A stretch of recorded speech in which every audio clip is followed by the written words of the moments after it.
இந்த மாதிரி வெங்காய தொக்கை செஞ்சு ஸ்டோர் பண்ணி வச்சுக்கிட்டிங்கன்னா 1 மாதம் வரைக்கும் கெட்டு போகாமல் இருக்கும். இட்லி, தோசை, பூரி, சப்பாத்திக்கு ஒரு செம்மையான சைட் டிஷ் தான். அதை எப்படி செய்கிறதுன்னு பார்க்கலாமா?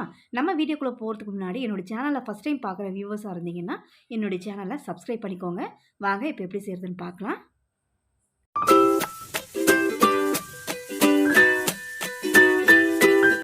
ஜார் ஒன்று எடுத்துக்கிறேன்.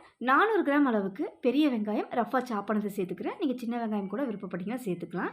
இப்போ இது கூடவே 7 பல்லு பூண்டு தோல் உரிச்சதாக சேர்த்துக்கோங்க. அடுத்து ஒரு சின்ன நெல்லிக்காய் சைஸ் அளவுக்கு புளியை தண்ணியில் ஊற விட்டுருக்கேன். கொஞ்சமான தண்ணியில் ஊற விட்டுக்கோங்க.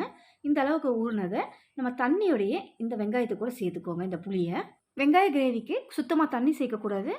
ஸ்டோர் பண்ணி வைக்க போகிறீங்க அப்படின்னா தண்ணி சேர்க்காமல் குட்டி குட்டி பீஸுக்கெலாம் புளியை பிச்சு போட்டு அரைச்சிக்கோங்க. நான் இது உடனடியாக சாப்பிட போகிறதுனால தண்ணி சேர்த்து நான் ஊற விட்டு இதில் சேர்த்துக்கிறேன்.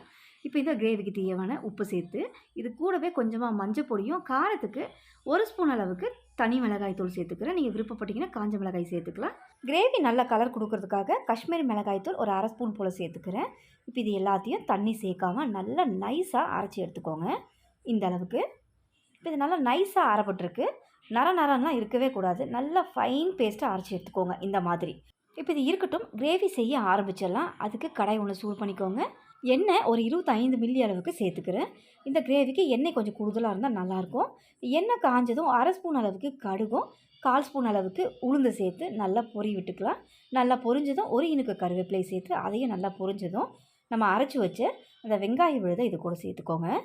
முழுக்க இது வெங்காய பேஸ்ட்டுங்கிறனால அடுப்பில் வச்சு கிண்டும் போது நல்லாவே தெறிக்கும். இந்த கிரேவி செஞ்சு எடுக்கவும் 20 நிமிஷம் ஆகும். அப்போ என்ன பண்ணுறீங்கன்னா தெறிக்காமல் இருக்க மூடியை போட்டு 5 நிமிஷத்துக்கு ஒரு முறை ஓப்பன் பண்ணி நல்லா கிளறி விட்டு திரும்பவும் மூடி போட்டு நல்லா கிளறி விட்டு இப்படி 15 நிமிஷத்தில் ஒரு 3 முறை நல்லா மூடி போட்டு திறந்து நல்லா கிளறி விட்டு எடுத்திங்கன்னா நல்லா பச்சை வாசனை இல்லாமல் கிரேவி தெறிக்காமையும் நல்லா பர்ஃபெக்டாக கிரேவி ரெடியாகி வரும். ஒரு 15 நிமிஷம் நம்ம நல்லா மூடி விட்டு பார்க்கலாம். கிரேவி பச்சை வாசனை இல்லாமல் ஒரு 15 நிமிஷம் நல்லா மிக்ஸ் பண்ணி விட்டு எடுத்துருக்கேன். நான் சொன்ன மாதிரி மிக்ஸ் பண்ணி விட்டு எடுத்துருக்கேன். இப்போ இது கூடவே ஒரு 3 ஸ்பூன் அளவுக்கு எண்ணெய் சேர்த்துக்கிறேன். முதலே சொன்ன மாதிரி இந்த கிரேவிக்கு எண்ணெய் கொஞ்சம் தாராளமாகவே சேர்த்துக்கோங்க. எந்த அளவுக்கு நீங்கள் எண்ணெய் சேர்க்குறீங்களோ அந்த அளவுக்கு டேஸ்ட்டும் சூப்பராக இருக்கும். ஸ்டோர் பண்ணி வைக்கும்போது சீக்கிரத்தில் கெடாது. இப்போ கிட்டத்தட்ட 15 நிமிஷம் நல்லா இந்த கிரேவியை மிக்ஸ் பண்ணி விட்டு எடுத்துருக்கோம். இப்போ திரும்பவும் எண்ணெய் சேர்த்தனால இன்னும் ஒரு 5 நிமிஷம் மூடி விட்டு எண்ணெய் நல்லா பிரிஞ்சு வரணும். அந்த அளவுக்கு நல்லா வதக்கி விட்டு எடுத்துக்கலாம். அவ்வளோதான் ஃப்ரெண்ட்ஸ், மொத்தம் 20 நிமிஷம் நல்லா மிக்ஸ் பண்ணி விட்டு எடுத்துருக்கேன். பக்காவாக ரெடியாக இருக்குது வெங்காய கிரேவி. கண்டிப்பாக ட்ரை பண்ணி பாருங்கள். இந்த வீடியோ பிடிச்சிருந்தா என்னோடய சேனலை சப்ஸ்கிரைப் பண்ணுங்கள். ரொம்ப பிடிச்சிருந்தா லைக் ஷேர் பண்ணுங்கள். தேங்க்ஸ் ஃபார் வாட்சிங்.